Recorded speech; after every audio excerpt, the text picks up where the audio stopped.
ஸ்தோத்திரம் உண்டாவதாக. இன்றைய ஜீவவார்த்தை நிகழ்ச்சியை கேட்டுக்கொண்டிருக்கும் அனைவரையும் கர்த்தருடைய பரிசுத்த நாமத்தினால் வாழ்த்துகிறேன், ஆசீர்வதிக்கிறேன். இன்றைய தின தியானத்திற்கு தேவன் கொடுத்த வேத பகுதி கொலோசையர்கள் நிருபம், அதில் 2ஆம் அதிகாரம், அதில் 10ஆம் வசனம். கொலோசையர் 2:10. மேலும் சகல துரைத்தனங்களுக்கும் அதிகாரத்திற்கும் தலைவராய் இருக்கிற அவருக்குள் நீங்கள் பரிபூர்ணம் உள்ளவர்களாய் இருக்கிறீர்கள். இன்றைய தினம் தேவன் ஒன்று சொல்ல ஆசைப்படிய ஒரு காரியம் என்னவென்றால், நீங்கள் பரிபூர்ணம் உள்ளவர்களாக இருக்கிறீர்கள். அவருக்குள் நீங்கள் பரிபூர்ணம் உள்ளவர்களாக இருக்கிறீர்கள். அவருக்குள்னா யாரு? கர்த்தருக்குள். கர்த்தருக்குள் நீங்க பரிபூர்ணப்பட்டு இருக்கிறீங்க. இனி படப்போறது கிடையாது. இதெல்லாம் முடிந்ததை சொல்லுகிறது. பரிபூர்ணராய் இருக்கிறீர்கள். அவருக்குள் நீங்கள் எல்லோரும் பரிபூர்ணராய் இருக்கிறீர்கள். அப்ப பரிபூர்ண தத்துவம், கர்த்தருடைய பரிபூர்ண தத்துவம் சகலமும் உங்கள் மேலே இருக்கிறது. பரிபூர்ணம்னா நமக்கு எல்லாருக்குமே தெரியும். அதில் விடுபட்டது எதுவுமே கிடையாது.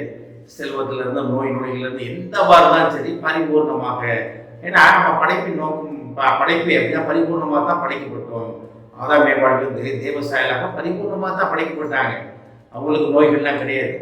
இது மனிதன் விழுந்ததுக்கப்புறம் அதான் ஏற்றுக்கிட்டது, அவனா உண்டாக்கி கொண்டது தான் நோய்கள்லாம். இன்னுமே நம்ம நிறைய நேரம் சுகர், டயபெட்டிக் அப்படின்னு நிறைய பேர் போராடுறோம். ஹார்ட் ப்ரோசெட் அப்படின்னு நிறைய பேர், கிட்னி போச்சு அப்படின்னு நிறைய பேர் போராடிட்டு இருக்காங்க. ஆனால் தேவன் நமக்கு ஆதாமியவளை கொடுத்த ஆரம்பகால உணவு என்னன்னா புல் பூண்டுகள் தான், தாவர உணவு தான். அதாவது எப்படி சொல்றது, அது வெஜிடேரியன் ஃபுட்டு தான். அதுக்கப்புறம் தான் நோவா காலத்துக்கு அப்புறம் தான் கனிமீன் சாப்பிட சொன்னார் அவரு. அப்போ ஆரம்பகால உணவுலேயே நம்ம நிலைத்து இருந்தோம்னா இது நமக்கு வருமானது வராதுன்னு சொல்லலாம். ஆனால் இன்னைக்கு இருக்க உடல்நிலையில அது வேற, அது நமக்கு அது போக தேவையில்லை. இந்த இதில் பாருங்க, அவருக்குள் பரிபூர்ணப்பட்டிருக்கிறோம் நம்ம எல்லாருமே. சகல துரைத்தனங்களுக்கும் அதிகாரங்களுக்கும் பூர்ணராய் இருக்கிறவர் தான். அதிகாரத்துக்கும் தலைவராய் இருக்கிறவர் தான். சகல துரைத்தனங்கள், அதிகாரங்கள். துரைத்தனங்கள்னா என்ன? உலக ரீதியான காரியங்கள். அதிகாரம்னா என்ன? உலக அதிகாரங்கள். சகல முகத்துக்கும் அவர் தான் தலைவர். எது நடந்தாலும் அவர் மூலமாக தான் நடக்கிறது. எது நடந்தாலும் அவரால் தான், அவர் மூலமாக தான் நடக்கிறது. அதுக்காக நீங்களே சோதிக்கப்பட்டு, நீங்களே உங்கள் சுய இச்சையில் சோதிக்கப்பட்டு கர்த்தர் என்ன சோதிச்சான்னு சொன்னீங்கன்னா அது தவறு. ஆல்மோஸ்ட் எல்லாமே தேவனால் சோதிக்கப்படுவது கிடையாது. தேவன் அப்படி நம்மளே சோதிக்கிறவர் கிடையாது. ஸ்கூல்ஸில் எக்ஸாம் வச்சு சோதிப்பாங்க, ஆனால் தேவன் அப்படி கிடையாது. எல்லாருமே ஒரே ரேங்க் தான். அதான் லூக்கால பார்க்குறோம், ராட்சத்தோட்டத்தில் வேலை பார்க்குறவங்களுக்கு முதலாம் மணி வேலையில் வந்தவங்களுக்கு ஒரு பணம் கூலி, கடைசி மணி வேலையில் வந்தவங்களுக்கு ஒரு பணம் கூலி. அப்போ தேவன்கிட்ட பட்சபாதம் கிடையாது.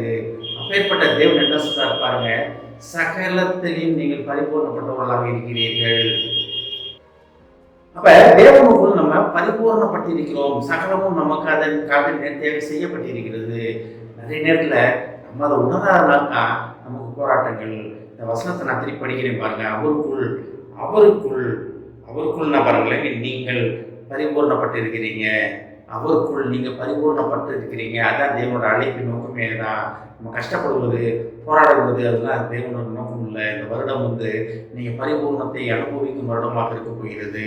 இப்போ நம்ம எந்த இடத்துல இருக்கோம்? பரிபூர்ணப்படும் வருடமாக இருக்க போகிறது. அது தேவனுடைய பரிபூர்ணம் நமக்கு வரப்போகிறது. தேவனுடைய சகலமும் நமக்கு கிடைக்க போகிறது. ஏன்னா அவருக்குள் நீங்கள் பரிபூர்ணப்பட்டிருக்கிறீங்க. உலக ரீதியாக கிடையாது. ஒரு ஆஃபீஸர் சின்ன லெவலில் மேலே பெரிய லெவலுக்கு வந்திருப்பீங்க. அதெல்லாம் உலகத்துக்குள்ள நடக்கிறது. ஆனால் தேவனுக்குள் பரிபூர்ணப்படுவது தான் தேவனுடைய அழைப்பின் நோக்கம். நம்ம அப்படி இருப்பதற்காகத்தான் கர்த்தர் நமக்காக பாடல்கள் பட்டார், நமக்காக சகலமும் அனுபவித்தார். அப்போ கேட்டுக்கொண்டு தேவ பிள்ளைகளே பாருங்க, நான் அந்த வசனத்தை திருப்பி படிக்கிறேன். மேலும் சகல துரைத்தனங்களுக்கும் அதிகாரத்திற்கும் தலைவராக இருக்கிற அவருக்குள் நீங்கள் பரிபூர்ணம் உள்ளவர்களாக இருக்கிறீர்கள். நம்மளை பரிபூர்ணப்படுத்திய கர்த்தருக்கு நம்ம நன்றி சொல்லுவோம். ஆமென். ஜெபிப்போம். இதை அருமனை அன்பின் பரலோகிதாவே, இதை கேட்டுக்கொண்டிருக்கும் அனைவரும் அவருக்குள் கர்த்தராகிய உமக்குள் பரிபூர்ணமாக இருக்கிறீர்கள், பரிபூர்ணப்பட்டு இருக்கிறீர்கள் என்று புரிந்து கொண்டதற்கான நன்றி ஆண்டவரே. பரிபூர்ணமாக இருப்பதே எங்கள் அழைப்பின் நோக்கம், படைப்பின் நோக்கம் என்பதை புரிந்து கொண்டோம் ஆண்டவரே. அந்த பரிபூர்ணத்தை காத்துக்கொள்ள நீர் அழைப்பதற்காக நன்றி ஆண்டவரே. இதை கேட்டுக்கொண்டு ஒவ்வொருவரையும் ஆசீர்வதிக்கிறோம் அப்பா. ஒவ்வொரு குடும்பத்தையும் ஆசீர்வதிக்கிறோம் ஆண்டவரே. குடும்பத்தில் உள்ள ஒவ்வொருவரையும் உமது கருத்தை தெரிகிறோம் அப்பா. சகல துரைத்தனங்களுக்கும் அதிகாரங்களுக்கும் தலைவராக இருக்கிற அவருக்குள் கேட்டுக்கொண்டிருக்கும் ஒவ்வொருவரும் பரிபூர்ணராக்கப்பட்டிருப்பதை உணர்ந்து அந்த நிலையிலே நிலைத்து நிற்க உதவி செய்வாங்க. குடும்பத்தில் உள்ள ஒவ்வொருவரையும் ஆசீர்வதிக்கும். இயேசுவின் மூலமாய் கேட்கிறேன் நல்ல பிதாவே, ஆமென். கர்த்தர் உங்களை ஆசீர்வதிப்பாராக.